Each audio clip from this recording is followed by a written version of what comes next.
Welcome back, friends, to another one. Hey, what would you say are my most memorable words and deeds? I'm sorry, what? My most memorable words and deeds. What are they? This feels like a trap. It's only a trap if you haven't been paying attention to me. Well, what are you talking about? Like, there's all kinds of stuff. Like, there's that one time that you. No, I don't.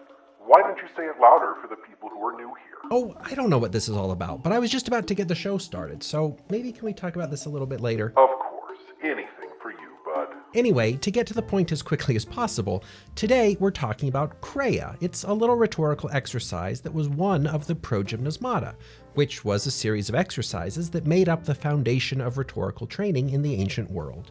They were designed to prepare students for the kinds of speeches they might give in a legislative assembly or a court, and they were focused on developing specific skills on the way to composing full persuasive arguments. And for many students, practice writing Chreia would come after practice with fables and narratives.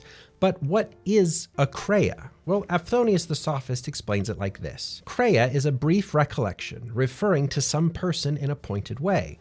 It is called Chreia because it is useful. Some Chreias are verbal, some active, some mixed. And that definition might be accurate, but it's not really the most helpful. I think it's easiest to grasp what Chreia is if we look at some examples. Isocrates said the root of education is bitter, but the fruits are sweet. Plato said that the muses dwell in the souls of those naturally clever. Pythagoras the philosopher, having been asked how long is the life of men, going up onto the roof peeped out briefly, by this making clear that life was short. So in practice, when writing Chreias, we identify a person and then cite something useful that they said or did.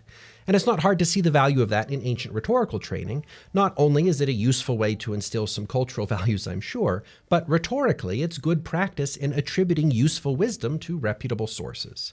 And I could imagine someone using the skill in order to succinctly make a policy argument about agriculture because, in the words of so-and-so, or maybe even to characterize the words or deeds of an alleged villain in a legal case. I mean, that's still a useful skill, and there are even whole textbooks devoted to helping students practice the many different ways to quote, attribute, and comment on the useful words of others.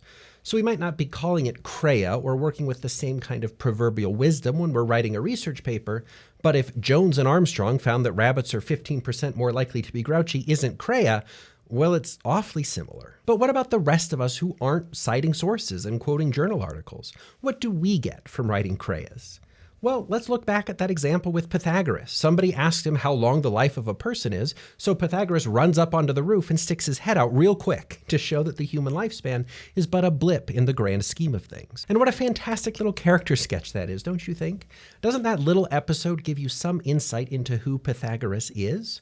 Rather than just say, not very long, he does that whole performance art. What kind of a person does silly, time-consuming things to answer simple questions instead of just getting to the point? Well, I could think of at least one. So you might consider writing Chreias as a way to sketch out the kind of fundamental essence of a character in one of your stories. Whether they're a sales clerk at a department store or an unassuming heroine about to embark on an epic quest, what might their most quotable quote be? What kind of defining action or gesture could you attribute to them? For example, you might... Hey, you've been working hard. Let me take care of the examples. Oh, okay, sure. That's very kind. See, there's one of your noble deeds. For example, the alchemist said, betrayal may sting, but revenge soothes. Oh, or when asked how to tie a shoe, the writing with Andrew broke out in a sweat and tried to hide in a corner. Well, hang on. What are you... You wanted examples, and I provided random examples. The depictions contained herein are fictional, and any resemblance to persons living or dead is purely coincidental. Multiple people can have the same name, bud. Well, sure, but that's not exactly a common name now, is it? Here's some more. When confronted with their own abject failures, the Grand High Council of Alchemists collectively straightened in their seats and started lecturing their accuser on the merits of protocol and tradition. The Trismegistus said, that which is below is like that which is above, and that which is above is like that which is below. Failing to summon even a sliver of a sense of humor, the commenter used their fingers to type out, that skull is distracting. Hey, however justified you might be, you really can't be going after viewers like that. What did I just say about any resemblance to persons living or dead is purely coincidental? Okay, but you get the idea. This can be a good way to distill the essence of a character into a single statement or action.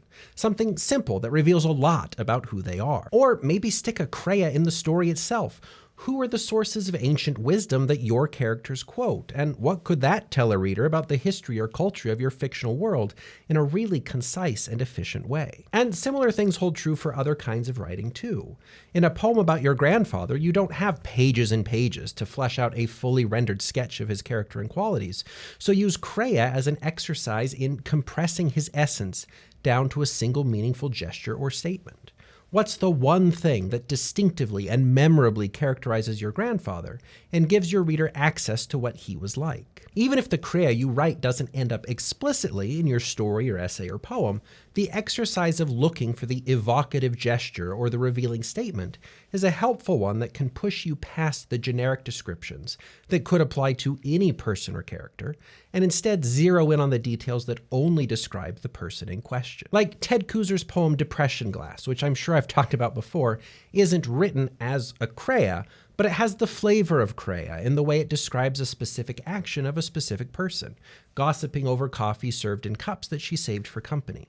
These aren't actions that could describe anyone, they can only describe her, much in the same way that the ancient Chreia about Pythagoras is unique and evocative and gives us some insight into what he was like, or the citation of Isocrates tells us something about his beliefs and values. Really, you could think of this as an exercise in selecting the details that matter most. Instead of just accumulating details for their own sake, you can select or curate the ones that actually tell your reader something about the person or character in question. It's so easy to clog up a piece with unnecessary detail, so writing these kinds of super compressed character sketches can help you to hone the skill of precise and efficient characterization. And there are probably other things you could use Chreia for. The ancients practiced writing them in different grammatical forms, expanding on Chreias with various different kinds of commentary and more. So don't be shy about sharing your own ideas for other writing skills we could develop with this exercise. Like using the cover of fiction to insult your enemies. Wait, what do you mean the cover of fiction? Oh, it's a joke. Any resemblance is purely coincidental, remember? Yeah, maybe don't use the Progymnasmata for evil. You should say nice things to and about other people. Or just go nuts with it. I won't tell. You know, I can hear you. Oh, I do. But there is a difference between hearing and listening. By the way, did you manage to remember even one of my illustrious sayings or deeds? Well, yeah, of course. I mean, I was just about to say that there was that one time. We all know the one. And I rest my case.